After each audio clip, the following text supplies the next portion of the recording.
My old friend taught me that lesson vividly back in 1933. There was a deep depression in this land. Many of you are too young to remember it, but I am almost now 67. I went through the deep depression back in New York City. I was a dancer. And who would pay a dancer when they couldn't eat? All the theaters were closed. I don't think more than 3 theaters out of 50 were open in Times Square. So who wanted the dancer? I would have danced for anything, for a meal. And no one wanted to pay a dancer. So what would I do? I wanted to go to my little island called Barbados. And I had no money. But when I said no money, I mean no money. Not just a little bit, but none.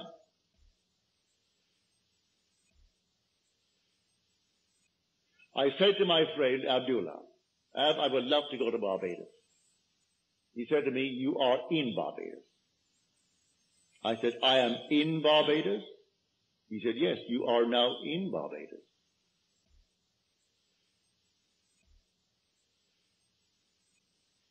I didn't quite understand what he was telling me. I learned it afterwards. He was telling me that if I want something, I must now, at that moment that I want it, assume that I have it.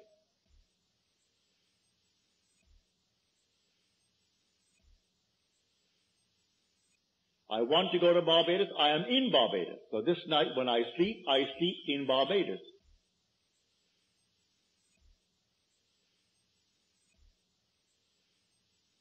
How? In my imagination.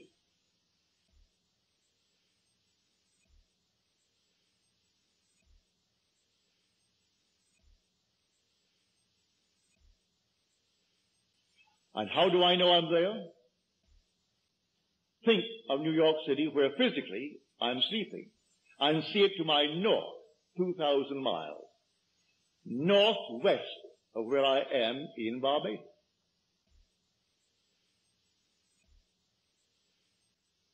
Well, the months went by, and I didn't see any evidence. So I said to him, you know, Ab, if I don't make the next boat out, well, no planes were flying, no commercial planes were flying in those days, I can't go to Barbados. He said to me, who said you are going to Barbados? You are in Barbados.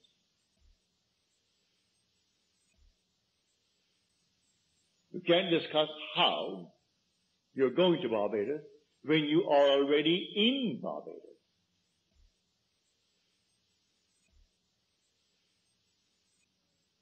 Then he walked straight to his room and slammed the door in my face, which was not an invitation to follow him.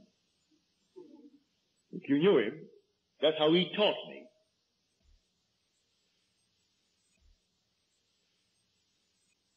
I am asleep as though I am in Barbados. And when I went to bed, though in New York City, I had assumed that I am actually in Barbados and see New York City not under me, but to the north of me, 2,000 miles.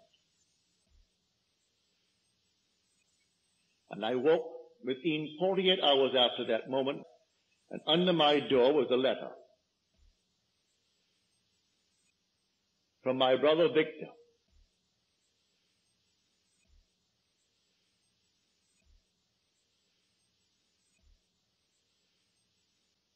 And in that letter, he enclosed a small little draft, $50. He said, I have told the steamship company, the Furnace Whitty Company, to issue you a ticket and charge it to me. The $50 is simply if you want some little thing, like a suit of clothes. In those days, you could buy a suit for $12, a fairly decent suit. You could buy a pair of shoes for $3.50 or $4. But he said the $50 just for anything you may need to get aboard the ship. But sign the chits, I'll meet the ship and pay all expenses, and I will pay all the tips. So it's not for tips aboard the ship. I went down to the place and I told them what my letter said. I read my letter to them. They said, Mr. Goddard, we only have steerage from now on. But when we get to St. Thomas, the Virgin Islands, you may have first class because someone disembarked in St. Thomas. I accepted it. I went back to my friend Abdullah and I told him, Ab, it worked. I'm going on the 6th of December, but I have to go steerage until we hit St. Thomas and then we go first class to Barbados. You know what he said to me? He said, who is talking of going to Barbados? You have gone to Barbados and you went first class.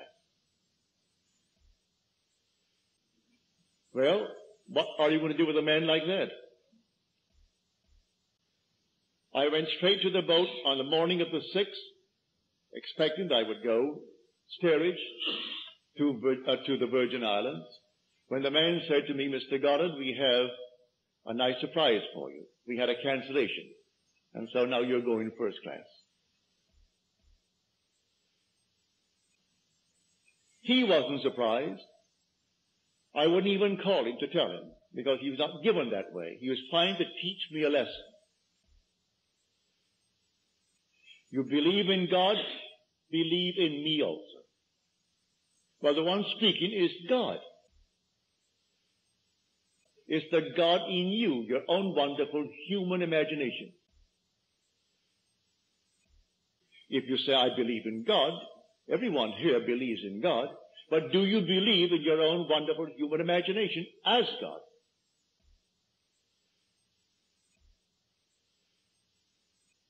If the word God conveys the sense of an existent something outside of you, you have the wrong God.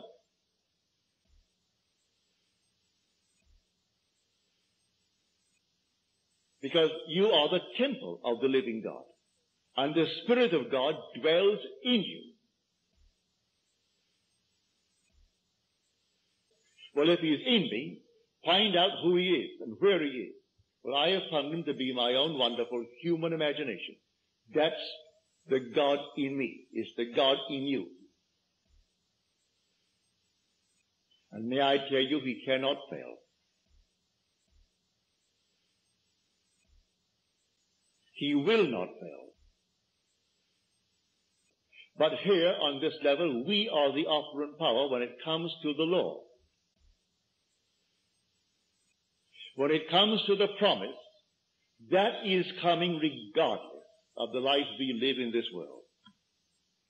Whether I be rich or poor, be the judge or the one being judged, the murderer or the victim, regardless of what part I play in this world, the promise is not conditioned. It is unconditioned. God promised to redeem himself when he became man. So my fitness for the kingdom of God is not the condition when I'm making myself good. It is the consequence, not the condition of his choice when he called me into the kingdom. So let no one frighten you that you're doing things that's going to stop you from entering the kingdom. It is not conditioned by anything you do in this world. The only condition is on the law. I can say that if I go in a certain direction, I will not encounter certain things.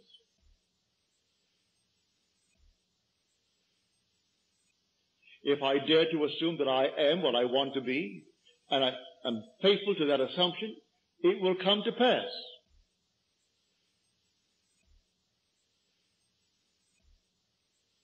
If I am not faithful to it, it will not come to pass. If I don't assume that I am it, it will not come to pass. So I am the operant power when it comes to the law. But when it comes to the promise, that is coming regardless of what you do or where you are or anything in this world. everyone will be redeemed. But everyone. But here when it comes to the law, spend all your time while you are here, because the other is working, is coming. So while you are here, take the law and try to understand it and try to apply it wisely.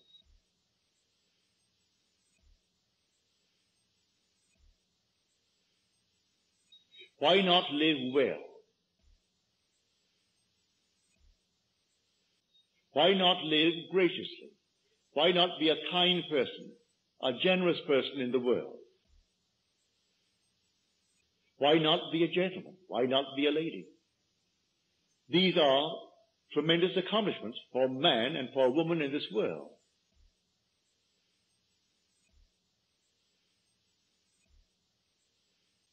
So I say to everyone, while you are here, find out what the law is all about. Because you can't deceive yourself, because the law will not allow you to. As you reap the things in this world, you may deny that you planted them. But it couldn't happen by accident.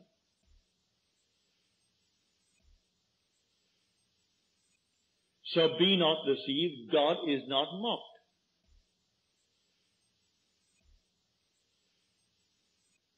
For as a man sows, so shall he reap. And he's reaping everything morning, noon, and night. I may not remember my sowing and deny the harvest that is mine, but it's there and I've got to accept it.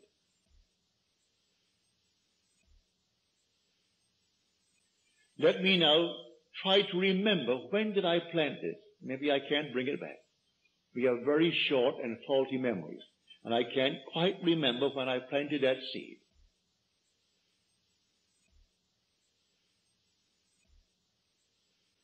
Why, the morning's paper, as you read these horrible stories, would tell you when you planted it. You do not know the characters spoken of in the paper, yet you react.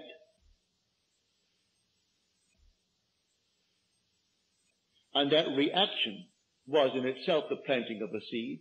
You passed judgment on those that you read about.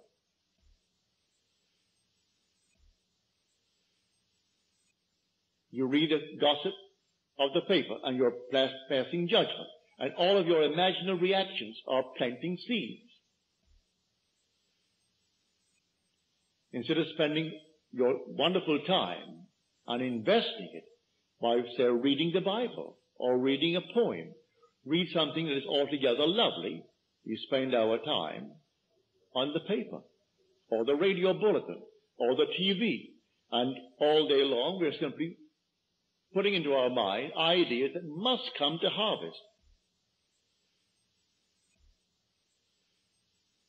And when they come, we deny that we planted them.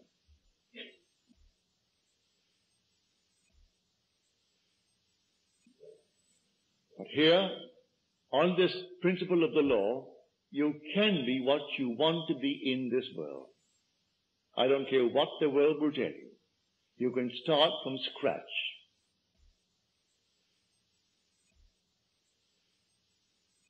And if you dare to assume that you are wanted in this world, you will be wanted. I am not a member of any club in the land. And yet, here I am an American citizen today by adoption. And yet, wonderful men and women in this land have never been allowed to enter certain clubs. I'm speaking of clubs I know well back in New York City. And yet, I, a stranger, have gone as an honored guest to almost every one of them. Because I never barred myself. It never occurred to me that I didn't have all the qualifications to enter as a guest. I have no desire to become a member. None. Yet I have gone to all of these clubs as a guest of those who were members. They came to my meeting and asked me for dinner, and they took me to the club, or asked me for some other purpose to go to the club. So not a thing in me allowed me to be barred. because I didn't bar myself.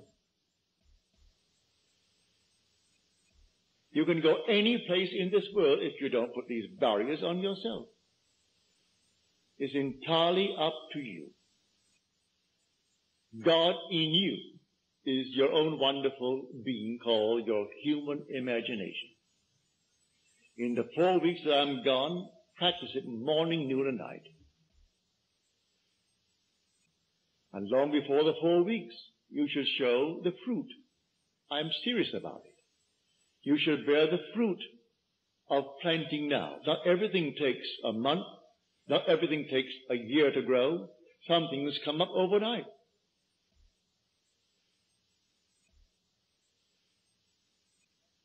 And you can plant it now, this very moment, by daring to believe that you are what at the moment reason denies and your senses deny.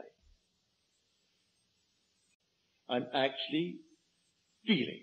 Give it the tones of reality.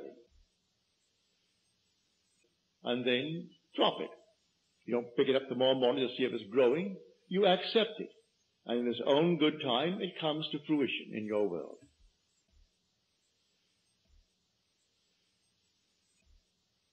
That is the law.